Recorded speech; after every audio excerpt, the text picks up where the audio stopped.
Your fiancé put something in your son's food! Your fiancé put something in your son's food. The scream ripped through the luxury restaurant like a gunshot. 7-year-old John Dlamini slid from his chair, his small body shaking violently as plates shattered on the floor. His eyes rolled back. His lips turned pale. Time froze. Millionaire Eric Dlamini dropped to his knees, lifting his son with trembling hands, shouting his name again and again. No answer. Around them, people gasped. Someone cried. Someone stepped back in fear. And there she was, Sharon Kiptoo, Eric's fiancée, standing stiff beside the table, her face drained of color, her hands shaking not with shock but with something darker. Eric slowly looked up at her. In that moment, love, trust, and a child's life hung by a single breath. Before we begin this story, tell us in the comments where you're watching from and what time it is there, and don't forget to subscribe for more powerful stories like this.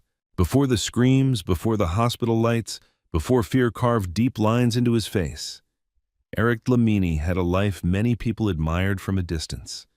He was the kind of man newspapers loved to talk about, self-made, disciplined, quietly powerful. By 42, Eric owned one of the fastest-growing logistics companies in southern Africa, moving goods across borders most people only saw on maps. His name carried weight in boardrooms from Johannesburg to Nairobi, but none of that mattered when he went home.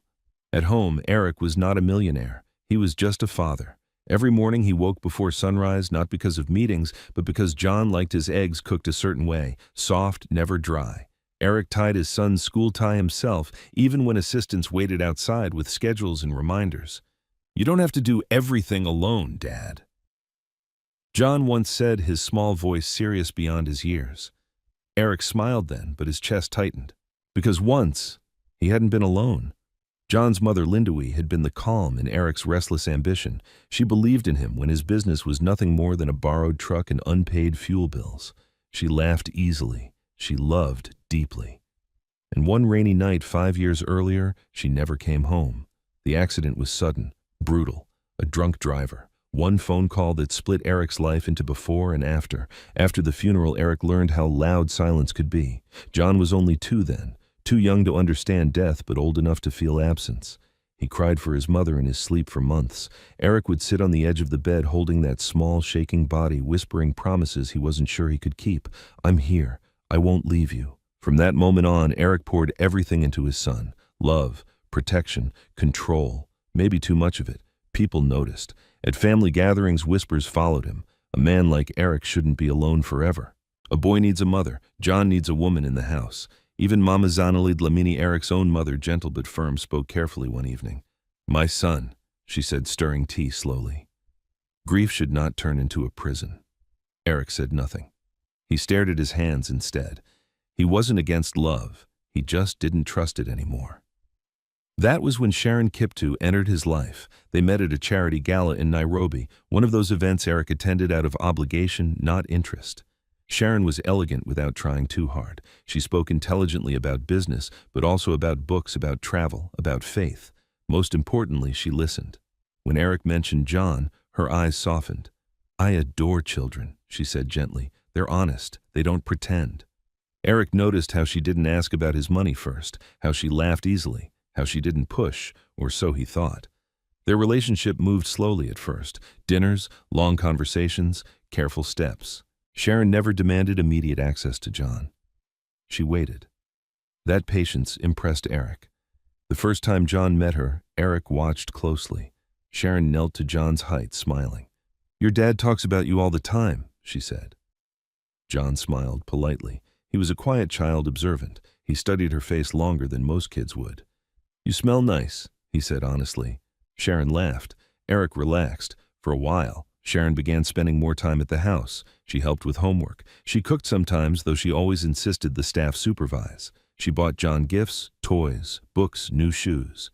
In front of Eric, she was affectionate, encouraging, but children feel things adults ignore. John noticed how her smile changed when Eric hugged him too long, how her voice sharpened when Eric canceled plans because John had a school event, how she corrected John quickly but rarely praised him. Once when Eric wasn't around, Sharon sighed and said almost to herself, "You're very attached to your father."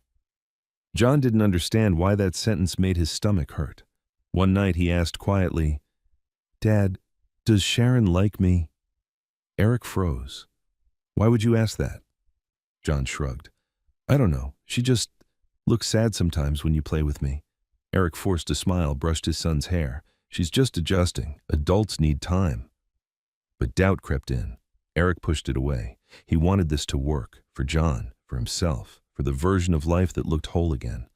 When he proposed to Sharon, he did it privately, simply. No cameras, no grand speech. She cried. She said yes. John clapped politely when he heard the news, but that night alone in bed, he hugged his pillow tighter than usual.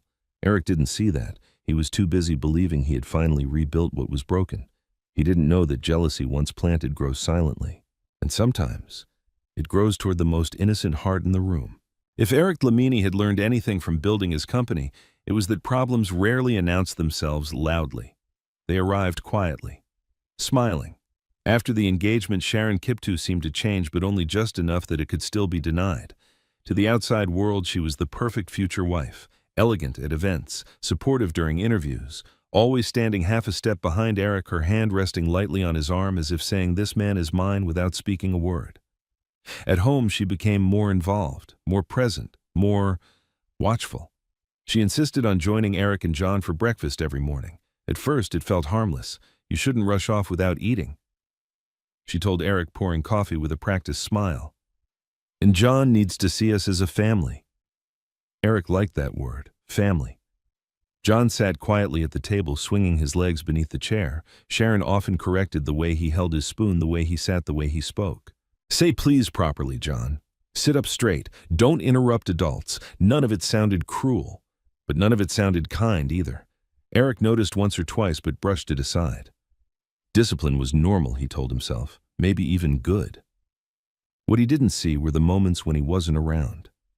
The way Sharon's smile faded the second Eric left the room.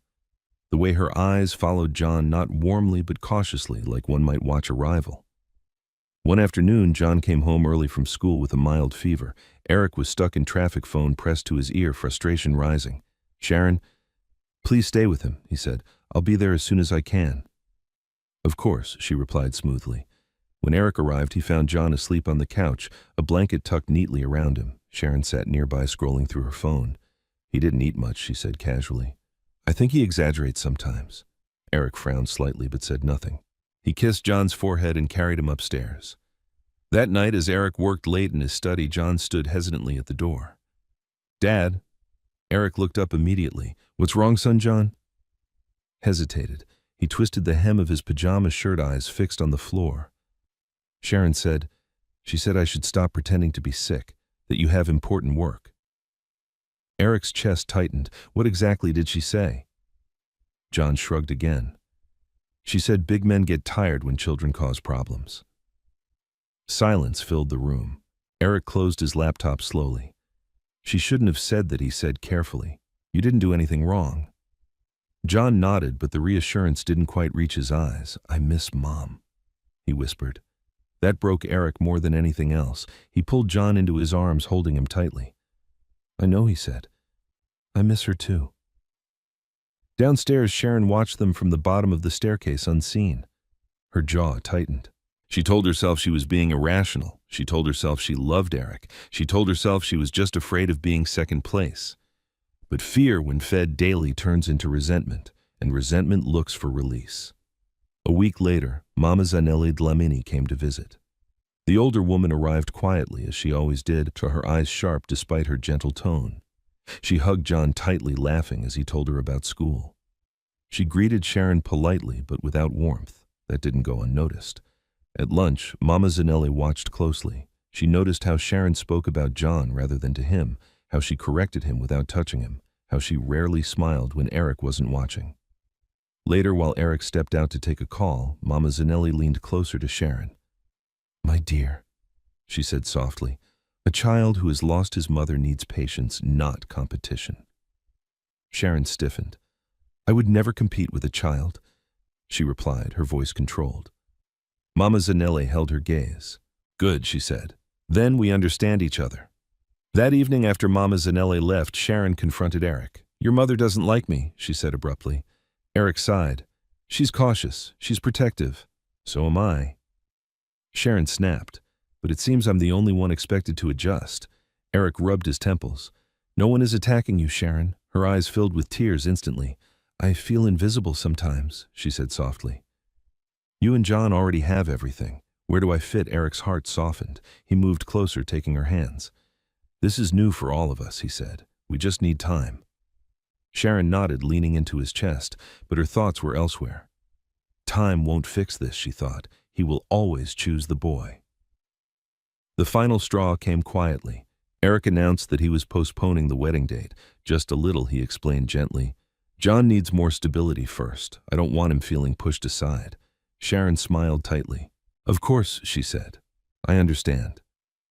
But that night alone in the guest room she had chosen for herself. Sharon stared at her reflection. She saw a woman who had done everything right, loved the right man, waited patiently, played her role, and still, a child stood between her and the life she wanted. Her phone buzzed. A message from a friend. Kids ruin relationships, it read, especially when they're not yours. Sharon stared at the screen for a long time, then she typed back nothing. The next evening, Eric suggested a dinner out. Let's celebrate us, he said. No stress, just family. Sharon smiled again, sweetly, calmly. Yes, she said, let's do that. John looked up from his book. Where are we going? A nice restaurant. Sharon answered before Eric could speak. You'll love it. John smiled faintly. He had no idea that this dinner, this simple, ordinary dinner, was about to change everything. The restaurant was one of those places where everything looked perfect on the surface. Soft golden lights hung from the ceiling, reflecting off polished marble floors. A pianist played gently in the corner, the kind of music meant to calm rich minds after long days of power and pressure. Waiters moved with trained precision, their smiles professional, their steps silent. Eric Dlamini chose the place carefully.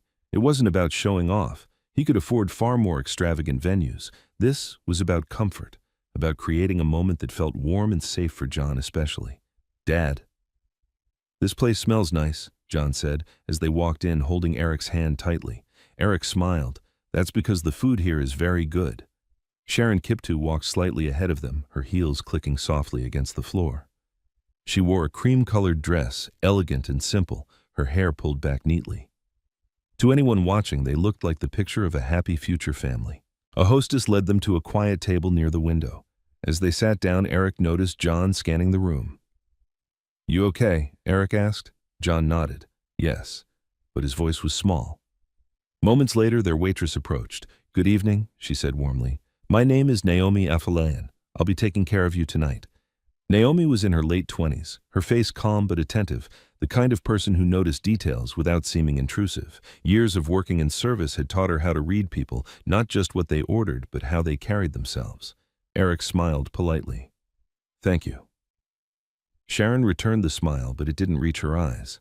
As Naomi handed them menus, she noticed how Sharon's gaze lingered on John. Not with affection, with calculation. Naomi had seen many families, loving ones, broken ones, tense ones pretending to be fine. Something about this table made her pause. They ordered quickly. John asked for grilled chicken with mashed potatoes, simple, safe. Eric ordered fish. Sharon chose pasta. While waiting, Eric leaned back slightly, relaxing for the first time all day. So he said, smiling at Sharon, no phones tonight, just us. Of course, Sharon replied smoothly, placing her phone face down on the table. John swung his legs again. Dad, can we get dessert? Eric laughed. Let's see how you finish your food first. John grinned. Naomi returned with bread and water. As she placed the basket down, she noticed Sharon's hand move toward John's plate, even though the food hadn't arrived yet. It was subtle, too subtle to accuse, but enough to register. Naomi straightened slowly, her eyes flicking briefly to Sharon's face. Sharon smiled back, calm and composed. Minutes later, the meals arrived. Naomi placed John's plate directly in front of him. Careful, it's hot, she said gently. John nodded. Thank you. Eric watched his son closely as always. Sharon reached for her wine, taking a small sip. As Naomi stepped back, she paused. Out of the corner of her eye, she saw Sharon lean slightly forward.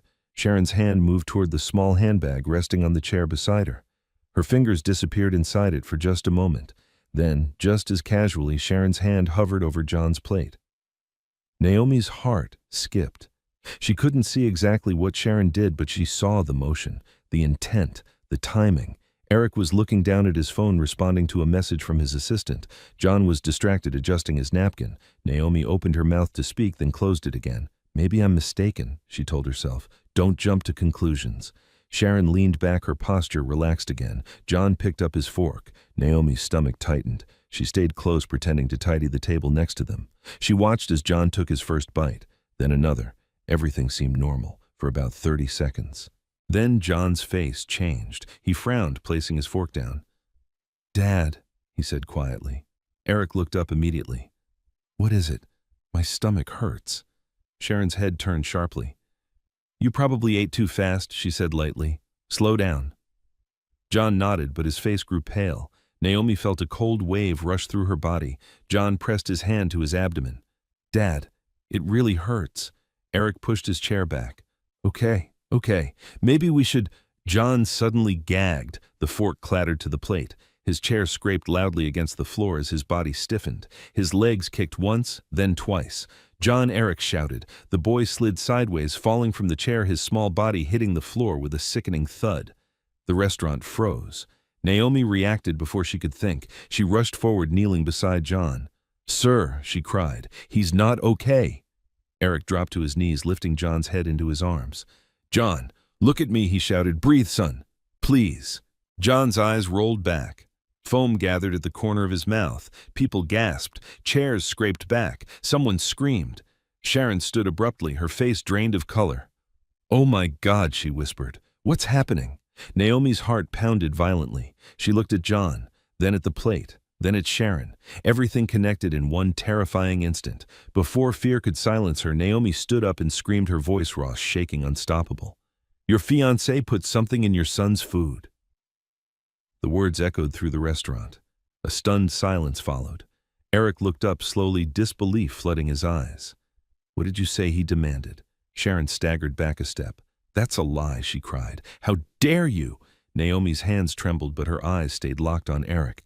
"I saw her," she said, her voice breaking but firm. "I saw her reach into her bag. I saw her hand over the boy's plate."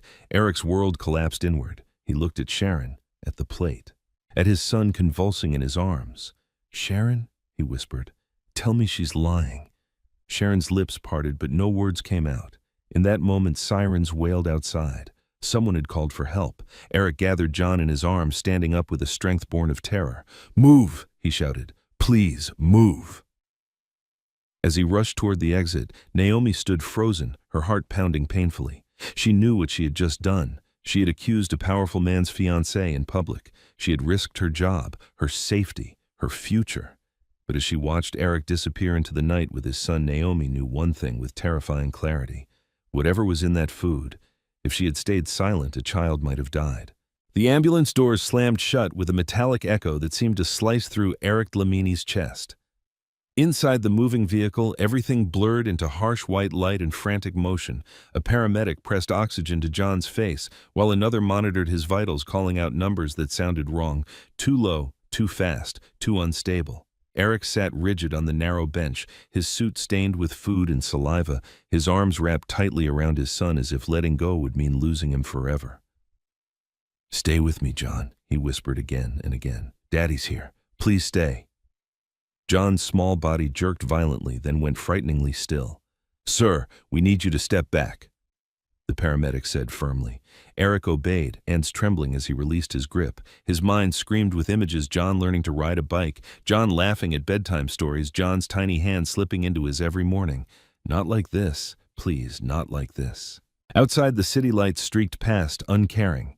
Sharon Kiptu arrived at the hospital 10 minutes later, escorted by police officers who had followed the ambulance from the restaurant. Her face was pale, her movements stiff, as if she were walking through a dream she didn't recognize. In the emergency room, chaos ruled. Doctors shouted instructions. Nurses rushed equipment in and out. The smell of antiseptic burned the air. Dr. Thabo Mokoena emerged moments later, his expression serious but controlled. "He's having a severe reaction," the doctor said. "Possible poisoning. We're doing everything we can." Eric's knees buckled. He grabbed the edge of a chair to steady himself. "Poison," he repeated hoarsely. "You're sure? We won't know for certain until tests come back." Dr. Mokoena replied, "But the symptoms are consistent." Eric's mind snapped back to the restaurant. Naomi's scream, Sharon's silence. He turned slowly and saw Sharon standing a few feet away, her arms wrapped around herself. "What did you do?" he asked quietly. Sharon flinched. "Eric, I swear I don't know what that girl was talking about." Her voice shook, but something about it felt rehearsed. "You saw him collapse," she continued. "Why would I hurt your son?" Eric stared at her. He searched her face for something familiar, something safe. He found nothing. Police officers approached gently. "Mr. Dlamini once said we need to ask a few questions." Eric nodded numbly. As he spoke to them, Sharon stood aside, watching. Her mind raced, not with concern, but calculation. "Stay calm," she told herself. "They have no proof." Minutes later, another officer approached Sharon. "Ma'am, we'll need you to come with us for questioning." Sharon's eyes widened. "Questioning? I haven't done anything. It's routine," the officer said. Eric watched as they led her away down the corridor. For the first time since meeting her, Sharon did not look back at him. Hours passed like years. Eric sat in the waiting room, head buried in his hands, unable to pray, unable to think. He replayed every moment, every warning he had ignored. "Dad, does Sharon like me?" Guilt crushed him. Naomi Afolayan arrived quietly, escorted by the restaurant manager. She looked shaken, her eyes red from crying. "I'm so sorry," she whispered when she saw Eric. "I didn't know what else to do." Eric stood slowly. For a moment, Naomi feared he might shout at her, blame her, accuse her. Instead, Eric bowed his head. "Thank you," he said simply. "If you hadn't spoken, I don't know." Naomi's breath hitched. "I was scared. I still am." Eric met her eyes. "You did the right thing." That was when Dr. Mokoena returned. "The substance wasn't lethal in the dose administered," he said carefully. "But it was dangerous. Extremely. Another few minutes and we might be having a very different conversation."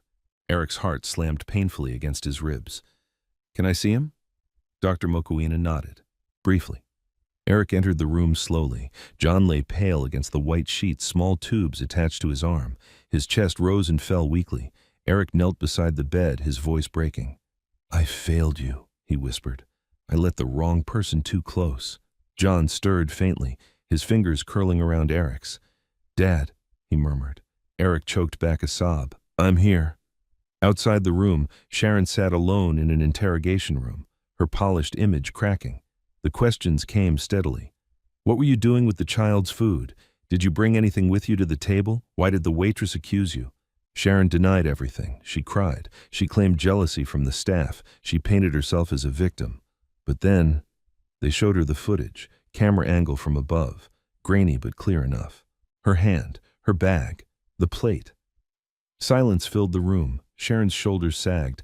"I didn't mean to kill him," she whispered. The officer leaned forward. "But you meant to hurt him?"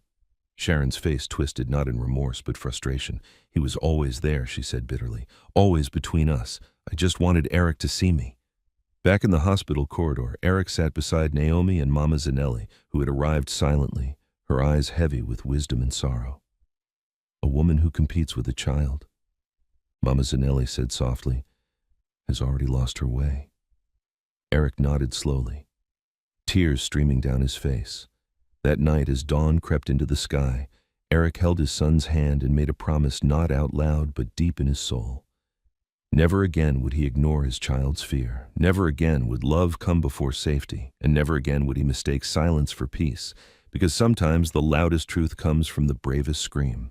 Morning light crept through the narrow hospital windows, thin and unforgiving.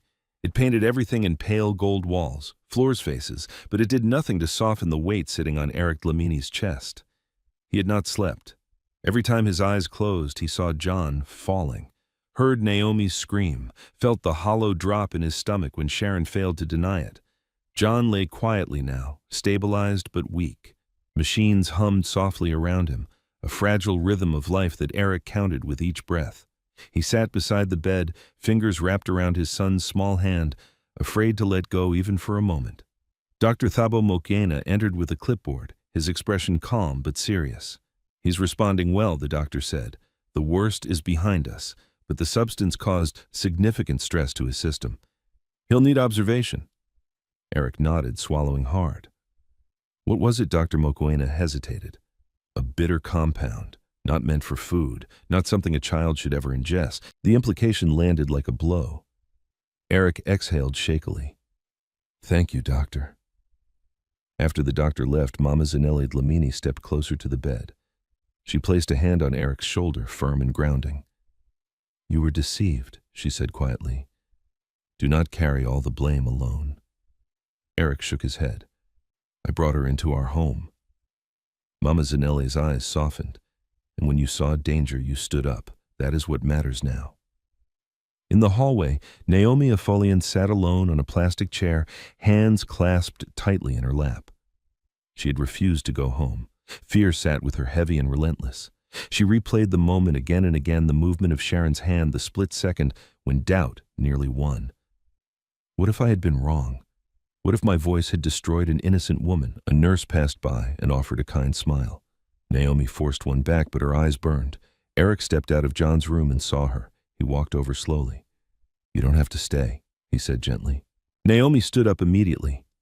I want to, she replied. I need to know he's okay. Eric nodded. He will be, because of you. Naomi's breath caught. I was afraid. So was I, Eric said. But fear didn't stop you. For the first time since the night before, Naomi felt a small release in her chest. Across the hospital, Inspector Kojo Mensah reviewed the evidence with his team. The footage was clear enough to establish intent. Sharon's statement, now fragmented and inconsistent, only tightened the case around her. She claims she didn't mean to kill the child, an officer said. Kojo nodded. Intent to harm a minor is enough. Sharon Kiptu sat in a holding room. Her makeup smudged, her confidence evaporated. The walls felt too close, the silence too loud. She stared at her hands. How did it come to this, she wondered. In her mind, she was not a villain. She was a woman who loved a man too deeply, a woman tired of being second. She had told herself the substance would only make John sick, just enough to force Eric's attention back to her. She had not thought about the weight of a child's body on the floor, the sound of convulsions, the look in Eric's eyes. Now those images chased her relentlessly. A knock sounded. Inspector Kojo entered. Ms. Kiptu, you are being charged. Her shoulders slumped. Can I speak to Eric? She asked quietly. Kojo paused. That's not advisable. Please, Sharon whispered. I need him to understand. Back in the corridor, Eric received the request. He stared at the message on the officer's phone for a long time. Do you want to see her? Mama Zanelli asked. Eric closed his eyes. Yes, they met in a small, sterile room. Sharon stood when he entered, her eyes filling with tears. Eric? She said softly. He didn't sit. He didn't move closer. Why, he asked. One word, heavy as a stone. Sharon's voice trembled. I was afraid of losing you. You chose to hurt my child, Eric replied, his voice dangerously calm. I didn't want to hurt him badly, she insisted. I just wanted you to see me. Eric shook his head slowly. Love doesn't demand a child's pain. Silence stretched between them. I trusted you, he continued. I let you into my son's life. Sharon sobbed openly now. I'm sorry. Eric turned away. I forgive you, he said quietly, but forgiveness doesn't erase consequences. He left without looking back. When he returned to John's room, the boy was awake. Dad. John whispered. Eric rushed to the bedside. I'm here. John frowned slightly. Is Sharon mad at me? Eric's heart shattered. No, he said firmly. None of this is your fault, ever. John nodded, exhausted.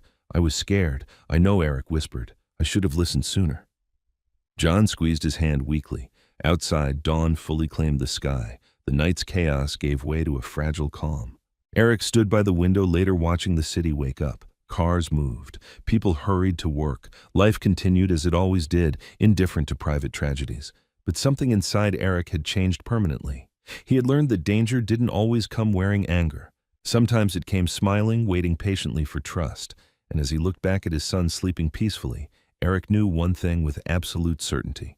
From this day forward, protection would not be passive. Love would not be blind. It would be awake. The hospital settled into an uneasy rhythm by late morning. Footsteps echoed less frequently in the corridor. Voices dropped to whispers. The storm had passed, but its damage lingered in every corner. In tired eyes, in trembling hands, in the quiet hum of machines keeping a child alive. Eric Dlamini sat beside John's bed, watching his son sleep. Each breath John took felt like a small victory. Eric counted them without realizing it, afraid that if he stopped, something might slip away again. When Inspector Kojo Mensah returned, Eric knew the calm would not last. Mr. Dlamini, Kojo said gently, we need to go over a few details. Eric nodded. Anything. They stepped into a small consultation room. The door closed softly behind them, sealing Eric inside a reality he had never imagined for himself. We've confirmed the substance, Kojo began. It wasn't food grade. It was brought from outside. Eric's jaw tightened. So, it wasn't an accident? No, Kojo replied. And the footage supports that. Eric leaned back against the wall, staring at the ceiling. He felt anger rising hot, sharp, but beneath it was something worse. Shame. I ignored signs, he said quietly. People warned me. My son warned me. Kojo nodded. Love can cloud judgment. Eric let out a bitter laugh. This wasn't love. Meanwhile, down the hall, Naomi Afolayan stood alone at the water dispenser, staring at her reflection in the scratched metal surface. She barely recognized herself. The confident waitress who moved through dining rooms with practiced ease had been replaced by someone fragile, exposed.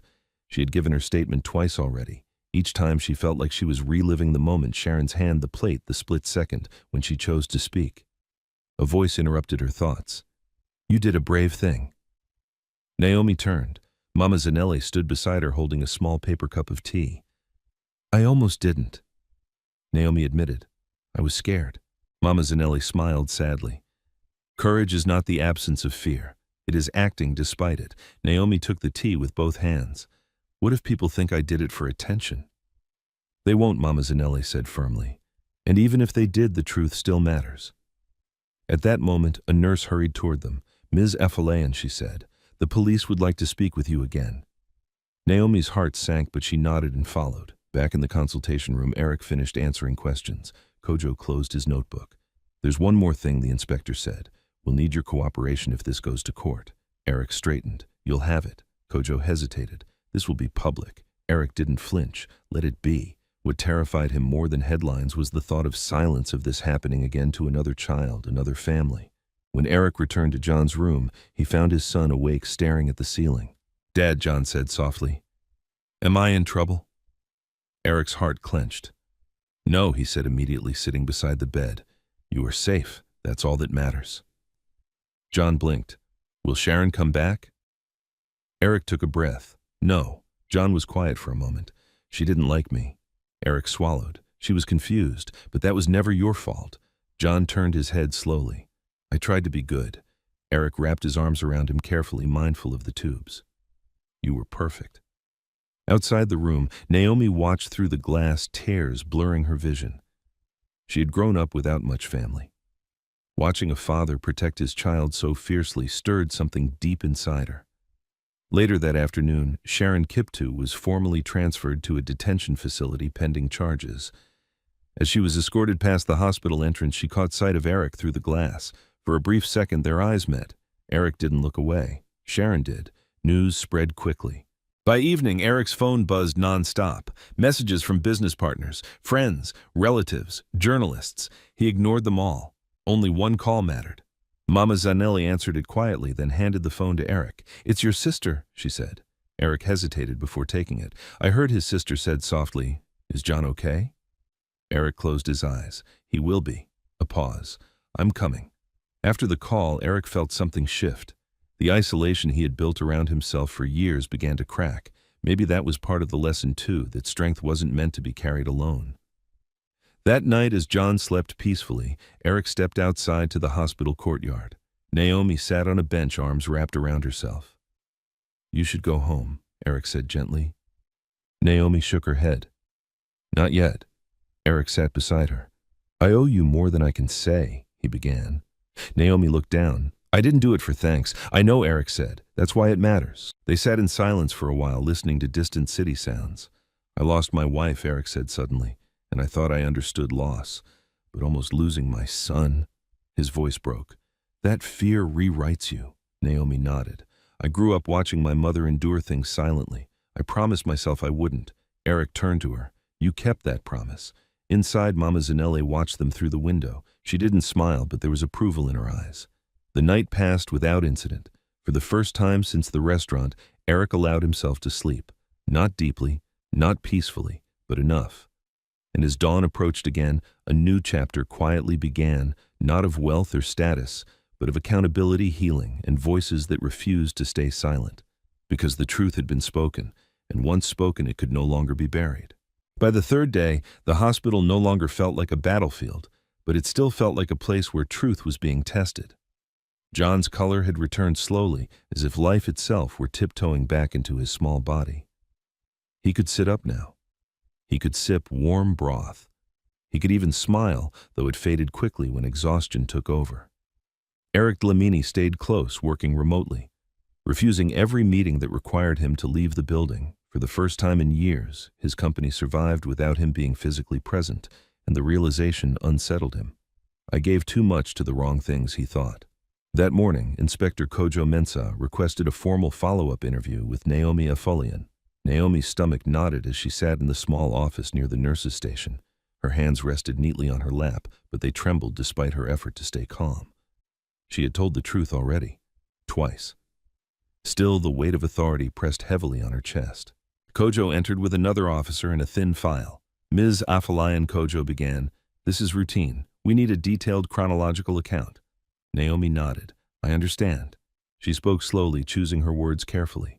She described the evening again, how she noticed Sharon's attention on John, how she saw the movement toward the bag, the hand hovering over the plate. "I didn't see the substance clearly," Naomi admitted, "but I saw the action and the timing." "Why didn't you intervene immediately?" the second officer asked. Naomi hesitated, then answered honestly, "Because I doubted myself, and because accusing a guest like that could end my job." Kojo leaned back slightly, "But you spoke when the child collapsed." "Yes," Naomi said. Her voice wavered, because at that point doubt no longer mattered. The officers exchanged a glance. "Thank you," Kojo said. "That will be all for now." When Naomi stepped back into the hallway, she found Eric waiting. "I wanted to make sure you were okay," he said. Naomi forced a smile. "I think I will be." Eric nodded. "If anyone gives you trouble legally or otherwise, you tell me." Naomi looked at him surprised. "You don't owe me that." Eric met her gaze steadily. "I owe my son his life, and you're part of that." Inside John's room, Mama Zanelli sat beside the bed peeling an orange slowly. Grandma John asked, "Why did Sharon do that?" Mama Zanelli paused. She chose her words with care. "Sometimes," she said gently, "people let jealousy speak louder than love." John frowned. "I didn't do anything to her," no, Mama Zanelli said firmly, "and that is the most important thing for you to remember." Eric entered quietly, listening. He felt both gratitude and grief for the wisdom passed on and for the innocence that had been shaken. That afternoon, the restaurant management released an internal statement. They acknowledged Naomi's actions publicly, praised her courage, and confirmed full cooperation with authorities. Still, not everyone believed her. Online comments questioned her motives. Some accused her of seeking attention. Others claimed she had misunderstood. Naomi saw none of it. Eric made sure of that. Woman, her phone buzzed with messages from co-workers, some supportive, some fearful. Eric arranged for temporary accommodation closer to the hospital. "You shouldn't go back to your apartment right now," he said. "People talk. People speculate." Naomi hesitated. "I don't want special treatment." "This isn't that," Eric replied. "It's protection." Naomi accepted quietly. That night, as rain fell softly outside the windows, Eric sat alone in the hospital chapel. He wasn't a religious man, not anymore, but something drew him there. He bowed his head not in prayer, but in reflection. "I almost lost him," he thought, "because I was desperate for a picture of normal." He remembered Sharon's words, "I just wanted you to see me." The realization hurt. He had been so focused on filling a gap that he had failed to guard what mattered most. Later, Dr. Thabo Mokoena met with Eric privately. "John can likely be discharged in 2 days," the doctor said. "Physically, he's recovering well." Eric exhaled deeply. And mentally, Dr. Mokoena hesitated. "Trauma doesn't follow a schedule. Watch him. Listen to him." Eric nodded. "I will." That evening, Eric sat by John's bed reading softly. "Dad." John said suddenly, "Can Naomi visit again?" Eric smiled gently. "Of course. Why?" "She talks to me like Mom used to," John said. "Like I'm important." Eric's throat tightened. "You are important." Naomi visited the next morning. John smiled when he saw her. "You saved me," he said simply. Naomi blinked back tears. I just told the truth. John nodded seriously. That's saving. Eric watched the exchange quietly. He felt something unfamiliar, respect layered with gratitude, and beneath it, a new awareness. Naomi wasn't loud. She wasn't dramatic. She didn't demand space in their lives. She simply showed up when it mattered. Outside, Inspector Kojo finalized paperwork. Charges were officially filed. The case would proceed. Sharon Kiptu's legal team requested bail. The judge denied it. The news reached Eric that night. He felt no satisfaction, no relief, only a heavy stillness. Mama Zanelli noticed. You expected closure, she said gently. But justice is not closure. Healing is. Eric nodded slowly. As John drifted into sleep, Eric held his hand and made another promise, this one aloud. I will listen, he whispered, even when it's uncomfortable, because silence had nearly cost him everything. And voices, quiet, brave voices like Naomi's, had given him his son back. When John was finally discharged, the hospital doors didn't feel like freedom. They felt like responsibility. Eric Dlamini walked slowly beside his son, one hand steadying the wheelchair, the other gripping a bag of medications and instructions. The sunlight outside was bright, too bright, almost mocking after days under fluorescent lights. John squinted. Dad, can we go home? Eric hesitated. Home. The word carried memories that now felt unsafe. The house had been a place of routine and comfort, but it had also been the stage where danger slipped in unnoticed.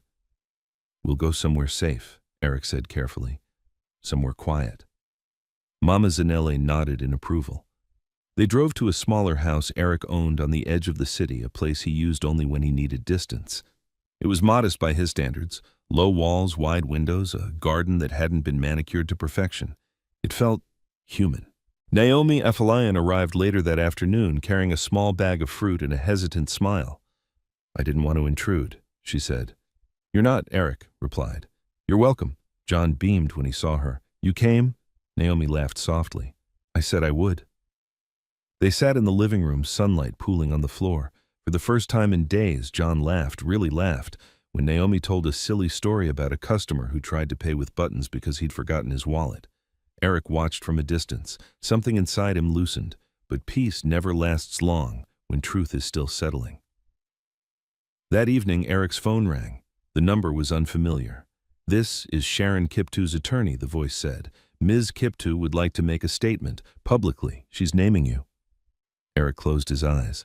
What kind of statement? She claims emotional neglect? The attorney replied. She says she was driven to desperation. Eric ended the call without responding.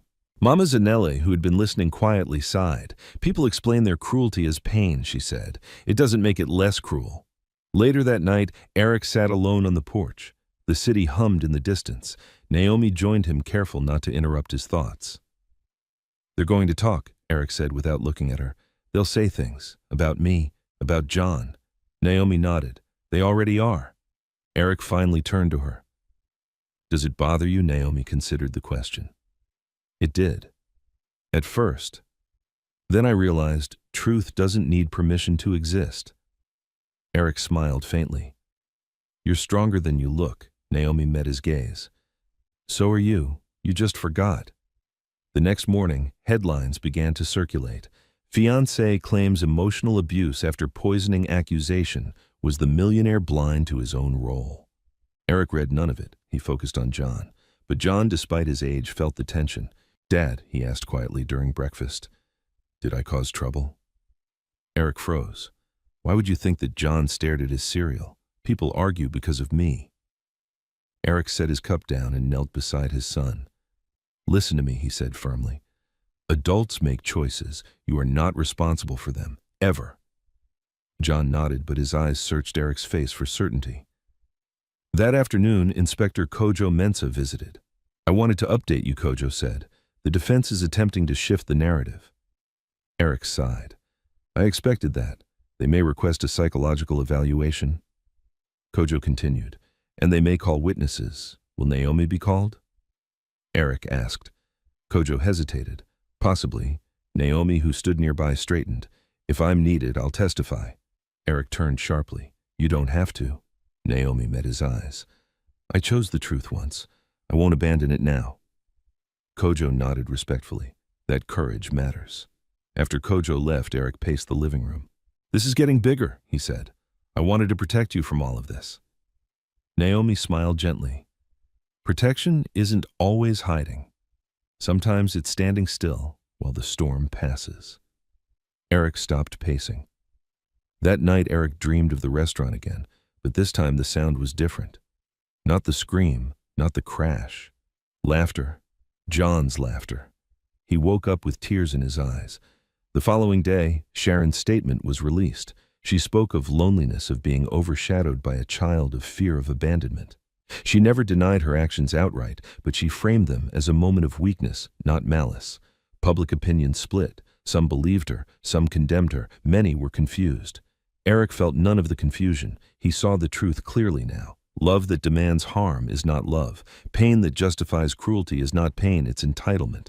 Mama Zanelli spoke to him quietly that evening.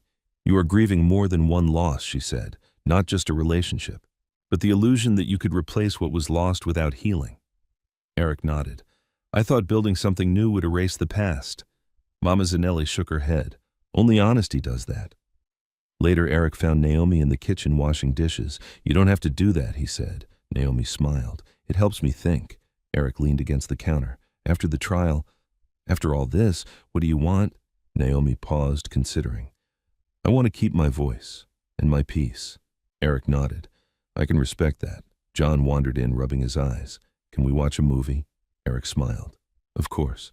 They sat together on the couch, John in the middle, blanket pulled up to his chin. Naomi sat on one end, Eric on the other. For a brief quiet moment the world softened. But beyond the walls the case moved forward. The questions sharpened. The truth prepared to stand in open light. And Eric understood something he hadn't before. The hardest part wasn't surviving the crisis. It was living honestly after it, without denial, without distraction, and without fear of what the truth might take away. Because sometimes what it takes away was never safe to hold in the first place. The courtroom smelled of polished wood and old paper, quiet, restrained, and heavy with expectation. Eric Dlamini sat in the front row, his posture straight but his hands clenched together so tightly his knuckles had gone white. He wore a simple dark suit, nothing that suggested power or wealth. Today, he didn't want to look like a millionaire. He wanted to look like a father. John wasn't there. Eric had made that decision carefully. No child should sit in a room where adults dissect his pain like evidence. Mama Zanelli stayed with John at home, promising to keep the television off and the windows open. "Fresh air helps the heart," she had said. Naomi Afolayan sat several rows behind Eric, her back straight, her face calm but pale. She had barely slept the night before. Every time she closed her eyes, she imagined herself standing at the witness box, her voice failing her, the truth slipping through trembling fingers. "Speak clearly," she told herself. "Speak honestly." Across the room, Sharon Kiptu entered with her legal team. Eric felt it immediately, the shift in the air. Sharon looked smaller than she had in the hospital, her confidence dulled, her eyes shadowed. But when she glanced at Eric, there was still something sharp there. Not remorse, defiance. The judge entered. Everyone rose. Proceedings began slowly, formally. Dates, names, charges read aloud in flat tones that felt too calm for what they represented. Then came Sharon's statement. Her lawyer guided her gently, framing her words like fragile glass. She felt isolated, the lawyer said, emotionally neglected, constantly reminded that she would never be first. Sharon nodded, eyes glistening. "I loved Eric," she said softly, "but I felt invisible. Everything was always about the child." Eric stared straight ahead, his jaw tight. When Sharon spoke of a moment of weakness, Eric felt something inside him harden, not into anger, but clarity. This was the version of events she wanted the world to believe. Then it was Naomi's turn. The clerk called her name. Naomi stood. Her legs felt heavy as she walked forward, but her steps were steady. She placed her hand on the stand, took the oath, and sat. For a moment, she said nothing. The courtroom waited. Naomi lifted her head and spoke. "I was the waitress assigned to their table that night," she began. Her voice was soft but clear. "I had no reason to pay special attention to them until I noticed something wasn't right." She described the evening carefully, precisely. The posture, the glances, the movement of Sharon's hand. The defense attorney leaned forward. "You didn't actually see the substance, did you?"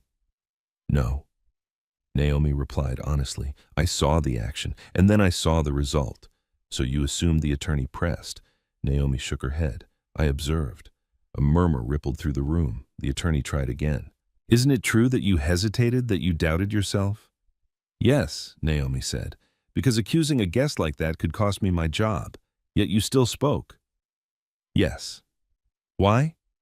Naomi paused. She glanced briefly toward Eric, then away. Because a child was in danger, she said, and silence would have been worse. The courtroom fell still. The judge nodded slowly. Eric felt his chest tighten, not with fear but with something like relief. The truth didn't need decoration. It stood on its own. The defense shifted tactics. They questioned Naomi's motives, suggested jealousy, implied a desire for attention. Naomi didn't raise her voice. She didn't argue. I didn't gain anything from speaking, she said quietly. I lost sleep. I lost peace. But I kept my conscience. When Naomi stepped down, her legs nearly gave way. Eric stood instinctively, catching her elbow.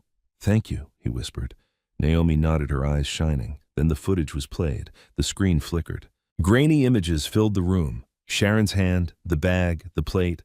No commentary, no narration, just truth. Sharon looked away. Her lawyer objected, argued context, intention, interpretation. But the image lingered in everyone's mind. Eric felt something release inside him, not satisfaction, but finality. After hours of testimony, the judge called for a recess. Outside reporters gathered like birds waiting for crumbs. Cameras flashed, microphones stretched forward. Eric walked past them without stopping. Naomi hesitated but then followed. In the quiet hallway, she leaned against the wall, breathing deeply. I thought I would break, she admitted. You didn't, Eric said. You were unbreakable. Naomi smiled faintly. I don't feel that way. Strength rarely does, Mama Zanelli said, appearing beside them. When court resumed closing, statements were brief. Sharon spoke once more. I never wanted this, she said, tears falling freely now. I lost myself. The judge listened carefully. Then judgment was passed. The words were formal, measured, clear, guilty. Sharon Kiptoo was taken into custody, her face pale, her shoulders sagging. As she passed Eric, she stopped. I loved you, she whispered. Eric looked at her, not with hatred, not with triumph. I loved who I thought you were, he replied. She lowered her eyes. Outside the courthouse, the world waited. Eric stepped into the sunlight, squinting slightly. The air felt different, lighter but sharper. Naomi stood beside him. What now, she asked. Eric thought of John, of Mama Zanelli, of quiet mornings and honest conversations. Now he said slowly, we heal. As they walked away together, not as anything defined, not as anything promised, Eric knew the hardest chapter was over, but the most important one was just beginning. Healing did not arrive with applause. It came quietly in small, uneven steps, like learning to walk again after a fall. The morning after the verdict, Eric Dlamini woke before sunrise. The house was silent except for distant birds and the soft hum of the refrigerator. For the first time in weeks, there was no court date to prepare for, no statement to give, no evidence to relive. And yet his chest felt heavier than it had in the courtroom. He stood at the window for a long time, watching light spill slowly across the garden. Justice had been served. The truth had been spoken aloud. But peace, real peace, was something else entirely. In the bedroom down the hall, John slept curled on his side, one arm wrapped around a pillow.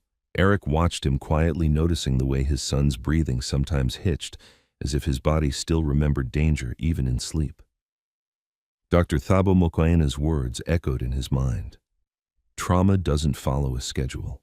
Eric sat on the edge of the bed and brushed a hand gently through John's hair. I'm here, he whispered, though John didn't wake. Later that morning, Naomi Afolayan arrived with a bag of groceries and an uncertain smile. I didn't know what to bring, she said softly. So I brought normal. Eric smiled for the first time that day. Normal sounds perfect. They worked quietly in the kitchen. Naomi washed vegetables. Eric chopped slowly, his thoughts drifting. Mama Zanelli sat at the table, shelling beans with practiced ease. You don't need to rush back to your life, Mama Zanelli said gently to Naomi. Storms leave debris. It takes time to clear. Naomi nodded. I know. John shuffled in, rubbing his eyes. When he saw Naomi, his face brightened. Good morning, he said shyly. Naomi smiled. Good morning, hero. John frowned. I'm not a hero. Naomi crouched to his level. You are. You survived something scary. That takes courage. John considered this, then nodded solemnly as if accepting a serious responsibility. After breakfast, Eric took John for a walk in the garden. They moved slowly, careful not to push. John kicked at fallen leaves, watching them scatter. "Dad," he asked suddenly, "are we a family?" Eric stopped. "Yes," he said carefully, "you and me, and Grandma." John hesitated, and Naomi, Eric looked at him. "What do you think?" John shrugged. "She makes things feel calm." Eric smiled softly. "Then she can be part of our calm." That afternoon, Eric met with his assistant Sibusiso Kumalo via video call. "I'm stepping back for a while," Eric said plainly. "No major deals, no expansion talks." Sibusiso blinked. "For how long?" "As long as it takes." Eric replied, "The company can wait. My son can't." After the call ended, Eric felt something unexpected, not fear but relief. He had spent years proving his worth through productivity, through growth, through numbers on screens. Now, he was learning a different measure. That evening, Naomi prepared to leave. "I don't want to overstay," she said, standing near the door. Eric hesitated. "You're not over anything." Naomi smiled gently. "Still, boundaries matter." Eric nodded. "They do." As she stepped outside, Eric followed. "Naomi?" he said quietly. "I want to be clear about something." She turned. "I'm grateful," he continued. "Deeply, but I don't want that gratitude to trap you into anything. You don't owe us your presence." Naomi met his gaze, steady and kind. "I know. I'm here because I choose to be." That answer stayed with him long after she left. Over the next weeks, life settled into a fragile rhythm. John returned to school part-time. He had nightmares sometimes. Eric learned to sit with him through them, without rushing the comfort, without dismissing the fear. Mama Zanelli taught John how to plant seedlings. "Growth takes patience," she told him. "Even the strongest tree starts small." Naomi visited often, but never intrusively. She helped John with reading. She listened more than she spoke. She didn't try to replace anyone. And that was exactly why she belonged. One evening, as Eric and Naomi sat on the porch watching the sky darken, Eric spoke what had been sitting in his chest for days. "I don't trust easily anymore," he said. Naomi nodded. "Neither do I. I don't want to confuse stability with silence again," he continued. "Or kindness with convenience." Naomi looked at him thoughtfully. "Then don't." Eric laughed quietly. "You make it sound simple." "It's not," she said, "but it's honest." He turned to her. "I'm not ready for promises." Naomi smiled softly. "I'm not asking for any." They sat in comfortable silence, the kind that didn't demand anything. Inside, John watched them through the window, then turned back to his drawing. He picked up a green crayon and added a small figure beside his and his father's. That night, Eric tucked John into bed. "Dad." John asked sleepily, "Are bad things over?" Eric thought carefully. "Some bad things are. Others come and go, but we face them together." John nodded. "Okay." As Eric turned off the light, he realized something fundamental had shifted. He no longer needed a perfect picture of family. He needed honesty, presence, safety. And those things were not loud. They were built quietly, day by day, by people who chose to stay, not because they had to, but because they wanted to. The first real test of healing came without warning. It arrived disguised as an ordinary afternoon. John had been back at school for 2 weeks when the call came. Eric was in the garden trimming overgrown branches, trying to keep his hands busy while his mind slowly learned how to rest. His phone rang. Mr. Dlamini, the school administrator, said carefully, "John had a panic episode today." Eric dropped the shears. "I'm on my way," he said, already moving. By the time he arrived, John was sitting in a quiet office, knees pulled to his chest, eyes wide and unfocused. A teacher knelt beside him, speaking softly. Eric knelt immediately. "John," he said gently, "it's Dad." John's breathing hitched. He clung to Eric's jacket, shaking. "They were laughing," he whispered. They said my dad's fiancée poisoned me." Eric closed his eyes briefly. So the world had reached his son. He lifted John into his arms without a word and carried him outside. He didn't scold the school. He didn't demand names. Right now, only one thing mattered: safety. At home, Mama Zanelli brewed tea while Naomi sat quietly beside John, not touching him, just being present. "You're safe," Naomi said softly when John finally looked up. "Nothing bad is happening right now." John nodded slowly, his breathing easing. That night, Eric lay awake long after everyone slept. He realized then that justice in court did not end consequences in life. Words traveled, stories mutated, children repeated what adults whispered, and shielding John forever was impossible. So the next morning, Eric did something he had avoided his entire life. He asked for help. He contacted a child therapist recommended by Dr. Mukawina. He sat through the first session beside John, listening as his son struggled to name feelings too big for his age. Fear, confusion, shame. "Why are they talking about me?" John asked. The therapist smiled gently. "Because adults don't always know how to protect children with their words." Eric felt his chest tighten. After the session, as they walked back to the car, John held Eric's hand more tightly than usual. "Dad," he said, "you won't bring another Sharon, right?" The question was innocent, but it cut deep. Eric stopped walking. He knelt so they were eye to eye. "I promise you something," he said carefully. "No one comes into our lives again unless you feel safe. Your voice matters." John searched his face. Then he nodded. That promise changed everything. In the weeks that followed, Eric began to rebuild life deliberately. Not quickly, not impressively, but honestly. He reduced public appearances, declined interviews, redirected his company's charitable foundation toward child safety and emotional wellness, not with his name plastered everywhere, but quietly in partnership with professionals who knew what they were doing. Naomi noticed. "You're disappearing," she said one evening, half smiling. Eric shrugged. "I spent too long being visible in the wrong places." Naomi nodded. "And what about you?" Eric paused. "I'm still figuring that out." Naomi respected the answer. Meanwhile, Sharon Kiptu's sentencing made the news. The case closed officially, but commentary lingered. Some called the sentence too harsh. Others said it wasn't enough. Eric stopped reading altogether. He focused on what he could control. At-home routines formed, breakfast together, therapy appointments, evenings in the garden, small victories, John sleeping through the night, laughing freely again, asking questions without fear.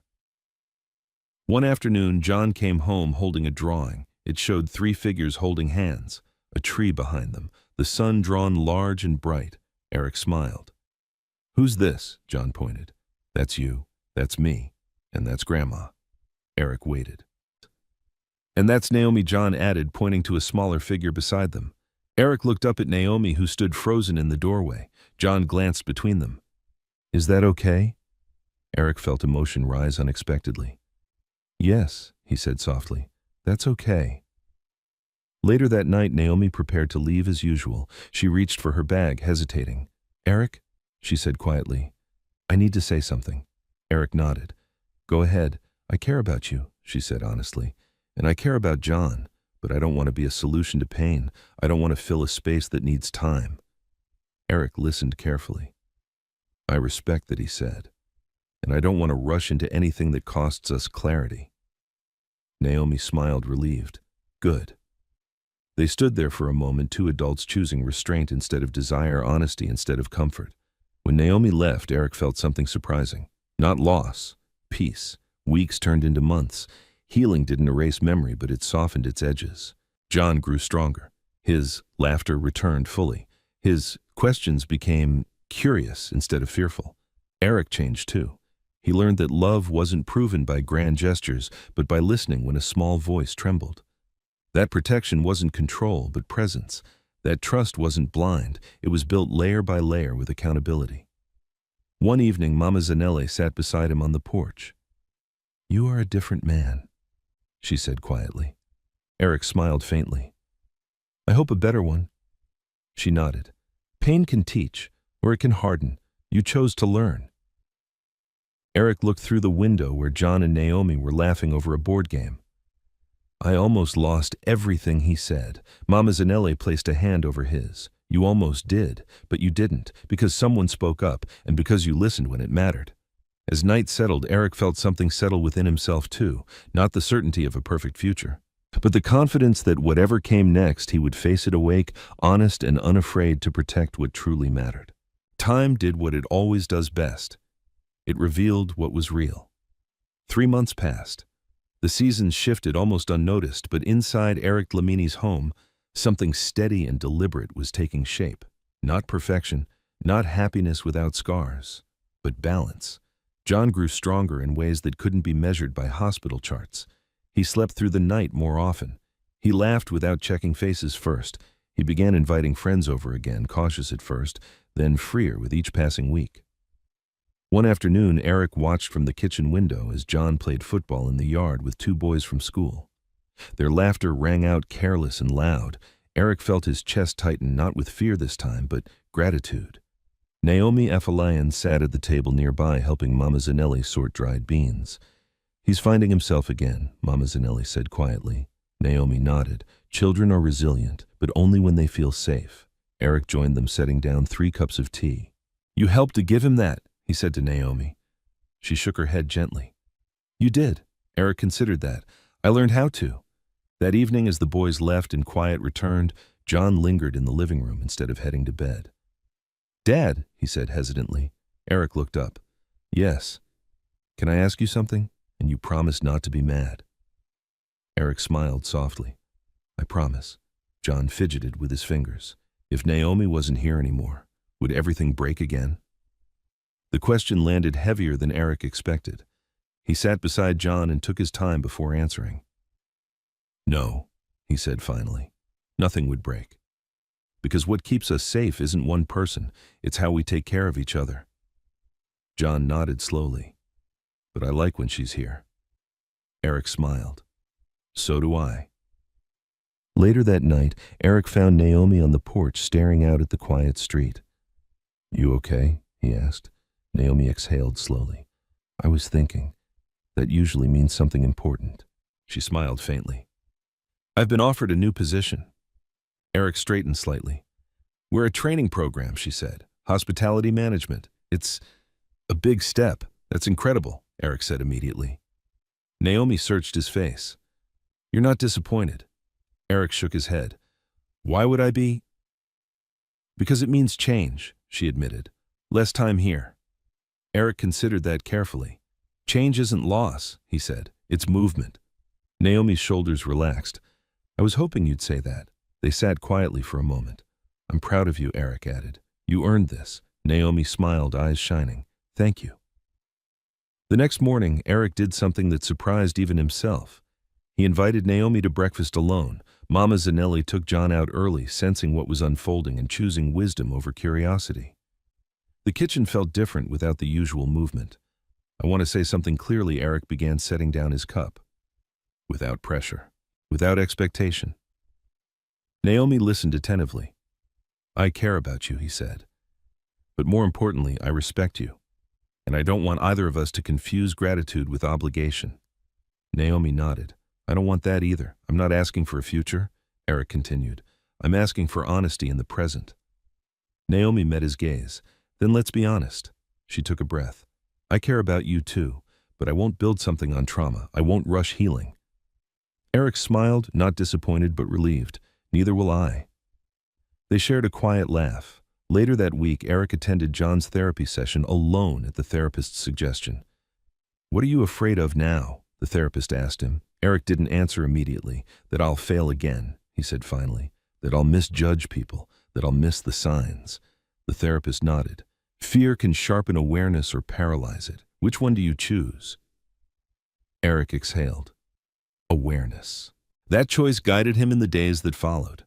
When business partners pushed for his full return, he set boundaries. When journalists requested interviews, he declined politely. When well-meaning friends suggested he move on already, he smiled and changed the subject. He no longer measured his life by speed.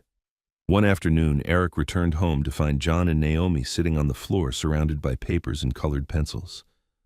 "What's all this?" Eric asked. John looked up excitedly. "It's a plan?" Naomi laughed, a very serious one. John held up a drawing. "It's a house where people help kids when they're scared." Eric's heart skipped. "Tell me more." John spoke earnestly. "There's games, and quiet rooms, and people who listen." Naomi added softly. "He's been thinking about it for days."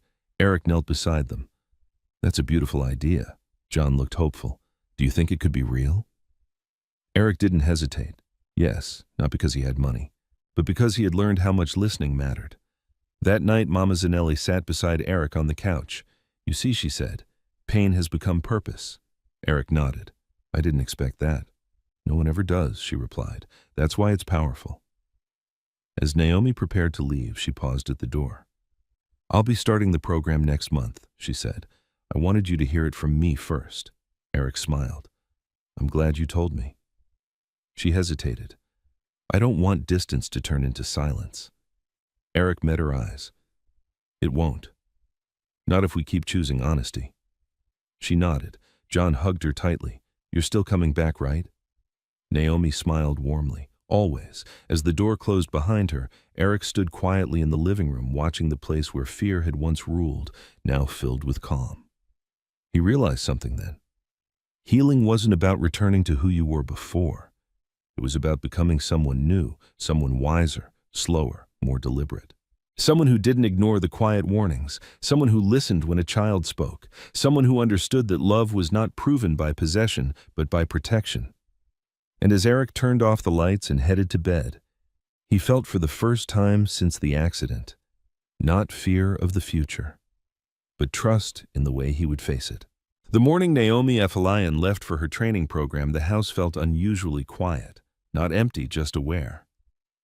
Eric Dlamini stood by the gate as Naomi placed her small suitcase into the taxi. She hadn't brought much. Naomi never did. She believed excess made people careless. John hovered a few steps behind Eric, his hands stuffed deep into his pockets, his face carefully neutral in a way that told Eric everything. You'll call, John asked, trying to sound casual. Naomi knelt in front of him. Every week, she promised, and you'll tell me about school and football and your drawings.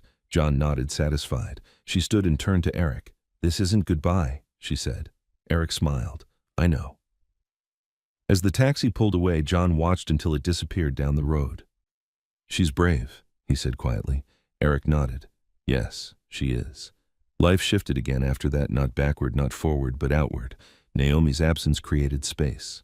Not a hole, but room for things to settle into their proper places. John returned fully to school. He still had difficult days, but he no longer hid them. When fear crept in, he spoke. When anger flared, he asked questions. Eric learned to sit with those moments instead of rushing to fix them. Mama Zanelli noticed the change. You're listening differently, she told Eric one evening. Eric smiled faintly. I'm trying not to interrupt. Business slowly re-entered Eric's life, but on new terms. He restructured his schedule. He delegated more. He chose projects carefully. When he traveled, he kept trips short and called home every night. For the first time, his success didn't feel like something that pulled him away from his son, but something that supported him. One afternoon, Eric received an email from Naomi. The program is intense, it read, but it feels right. I'm learning how systems work, how people are trained, how environments shape behavior.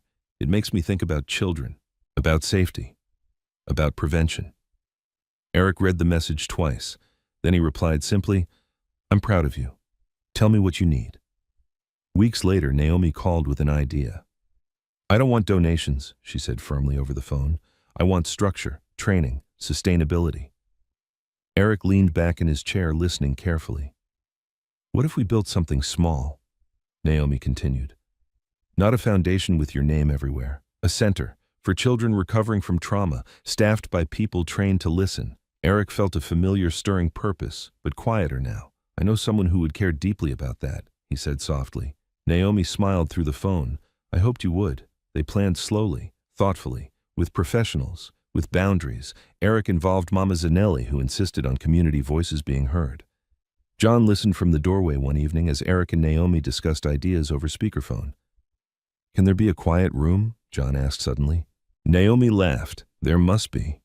Eric smiled. By the time Naomi returned for her first visit, the house welcomed her like an old friend. Not a missing piece, but a familiar presence. John ran to her excitement unfiltered. You came back. Naomi hugged him tightly. I said I would. Eric watched from the doorway, something warm settling in his chest. Not longing, not urgency, but appreciation. That night, after John went to bed, Eric and Naomi sat in the garden. I've changed, Eric said quietly. Naomi nodded. So have I. I don't want to go back to who I was. He continued, even if it was easier. Naomi smiled. Easier isn't safer.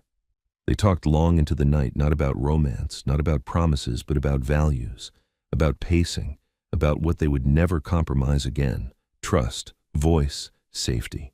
The next months unfolded gently. The center John had imagined began to take shape, not grand, not flashy, just real. A few rooms, trained staff, clear policies. Quiet colors. Eric attended the opening quietly, standing in the back as Naomi spoke. "This place exists because someone chose to speak," Naomi said, "and because someone else chose to listen." Eric didn't clap the loudest. He didn't need to. Afterward, John tugged at his sleeve. "Daddy," whispered, "it feels good here." Eric nodded. That's how it should feel. That evening as they returned home, Eric realized something had shifted again. Not just healed, aligned. He no longer felt the need to define relationships quickly or name the future before it arrived. He trusted the pace. Naomi didn't stay every night. She didn't step into a role she hadn't earned. She remained exactly who she was, present when needed, distant when appropriate. And that balance mattered. One quiet Sunday, Eric and John sat together on the porch watching the sky change colors. "Dad," John said thoughtfully, "do you think bad things happen to teach us?" Eric considered the question carefully. "I think bad things happen," he said, "and we choose what they teach us." John nodded. "I like what we learned." Eric smiled, pulling his son close. So did he, because what Eric had learned slowly, painfully, honestly, was that love didn't rush, healing didn't announce itself, and safety wasn't a feeling that arrived all at once. It was built, day by day, by listening, by choosing courage over convenience, and by never ignoring a quiet voice, especially when it spoke the truth. The day everything truly settled did not arrive with celebration. It came on an ordinary afternoon wrapped in sunlight and quiet decisions. Eric Dlamini stood in the small community center they had built, not grand, not impressive to the outside world. Just clean walls, soft colors, open windows, and trained people who understood one thing deeply: children needed to be heard before they could heal. John sat cross-legged on the floor in the corner, drawing quietly. He no longer needed to be watched every second. He no longer startled at sudden sounds. He still remembered, but memory no longer ruled him. Naomi Afolayan moved through the space, naturally speaking with staff, checking schedules, kneeling to listen when a child tugged her sleeve. She belonged here, not because anyone placed her here, but because she had chosen it. Eric watched from a distance, not as a rescuer, not as a savior, just as a man who had learned to step back. Mama Zanelli stood beside him, her hands clasped behind her back. "You look different," she said quietly. Eric smiled. "I feel different." She nodded. "You are no longer running." Eric thought about that. For most of his life, he had been chasing something: success, stability, control, a perfect image of family. When he lost his wife, he had chased replacement instead of healing. When Sharon entered his life, he had chased peace instead of listening. And it had nearly cost him his son. Now he wasn't chasing anything. He was choosing. Later that afternoon, John walked up to him holding a piece of paper. "It's finished," he said proudly. Eric knelt. "Let me see." The drawing showed 3 figures standing near a building with open doors. Above it, in uneven letters, John had written, "A safe place." Eric's throat tightened. "I like that name," he said softly. John smiled. "Me too." That evening, after the center closed, Eric and Naomi sat outside under the dim glow of streetlights. The air was warm, calm. "You know," Naomi said thoughtfully, "people keep asking what we are." Eric chuckled quietly. "And what do you tell them?" "I tell them the truth," she replied, "that we're 2 people who learn to listen." Eric turned to her. "Is that enough?" Naomi met his eyes. "Right now." "Yes." Eric nodded. He had learned that forcing names too soon was another way of ignoring the present, and he would not make that mistake again. John ran toward them, breathless. "Dad, Grandma says it's time to go." Eric stood, offering Naomi his hand, not as a claim, but as an invitation. She took it easily. On the drive home, John fell asleep in the back seat, his head tilted toward the window. Eric glanced at him in the mirror, then back to the road. "So," Naomi said gently, "what scares you now?" Eric thought for a moment. "Not listening," he said honestly. Naomi smiled. "That's a good fear to have." When they arrived home, Mama Zanelli was waiting with tea. "You did well today," she told Eric. "We all did," he replied. That night, after John was tucked into bed, Eric stood in the doorway for a long moment, watching his son sleep peacefully. No machines, no fear, just slow, steady breathing. Eric whispered a quiet promise not to fate, not to God, but to himself. I will never confuse silence with peace again. Downstairs, Naomi prepared to leave. Will I see you tomorrow? She asked. Eric smiled. If you want to. She nodded. I do. As the door closed behind her, Eric didn't feel loss. He felt gratitude. Weeks later, Eric stood before a small group of parents at the center, not as a speaker, not as a billionaire, but as a father. I didn't listen once, he said simply, and it almost destroyed everything I loved. The room was silent. I learned something the hard way, he continued. That love doesn't mean choosing who stays, it means choosing who is protected. He stepped back. He didn't need applause, because the lesson had already taken root in his home and his son, and in the quiet lives this place would touch. That evening, as Eric and John walked home hand in hand, John looked up. Dad, he asked, are we happy? Eric smiled, squeezing his son's hand gently. We're honest, he said, and that's better. John nodded thoughtfully. As the sun dipped below the horizon, Eric felt something rare settle inside him, not relief, not triumph, peace. The kind built slowly, the kind earned through pain, the kind that listens before it speaks. And he knew without doubt that no matter what the future brought, he would never ignore a quiet voice again, especially when it spoke the truth. What this story reminds us deeply and painfully is that the most dangerous threats in life don't always arrive with anger or violence. Sometimes they arrive quietly, smiling, asking to be trusted. Eric Dlamini didn't almost lose his son because he was cruel or careless. He almost lost him because he was tired, grieving, and hungry for peace. And in that hunger, he mistook silence for harmony and politeness for safety. Many of us do. This story teaches us that love without listening is incomplete, that children feel danger long before adults admit it, and that one brave voice, often the smallest, the least powerful, the most afraid, can change the outcome of an entire life. Naomi didn't have authority. She didn't have status. She didn't have protection. She only had conscience. And that was enough. Real love does not compete. Real love does not demand pain to prove loyalty. Real love protects even when it's inconvenient, even when it costs something. And healing. Healing doesn't mean forgetting. It means choosing awareness over denial, honesty over comfort, and courage over fear again and again. If this story moved you, ask yourself, have you ever ignored a quiet warning in your own life, or have you ever been the one afraid to speak yet did it anyway? We'd love to hear your thoughts. Share your reflections in the comments. Your voice matters here. And if you believe stories like this can open hearts, protect lives, and remind us of what truly matters, please subscribe to the channel. Together, let's keep listening.